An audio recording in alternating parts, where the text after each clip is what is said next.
So tell us more about George Van Tassel. Yeah, well, Steve, you know, people have always had this fascination of life beyond our own planet, since our solar system is so expansive, right? Now, George Van Tassel was a great way to start this series because his story really was the impetus to people sharing their own stories.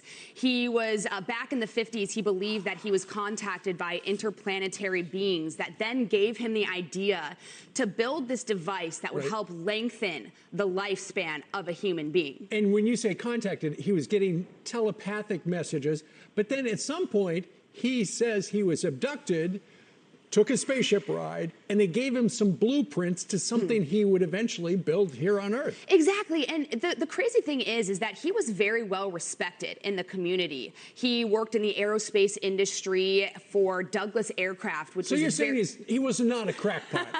He wasn't, and the thing is once he started building the structure, it was an all-wood dome that would act as an electrostatic generator that would help rejuvenate human cells. And that sounds like a mouthful, but my point in saying that is just that he came from a very scientific based approach. So people believed his story, and in fact, he started holding these UFO conventions at Giant Rock, which is in Joshua Tree. Back in the 50s, mind you, before social media, his first one had about 2,500 people who came out and shared their story as well. That's amazing.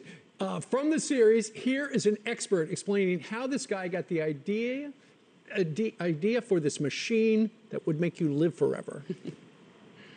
This alien was called Soganda and gave Van Tassel the blueprint for a device. Stories about it vary, but by all accounts, it was an immortality machine, a communications device, and perhaps even a time machine.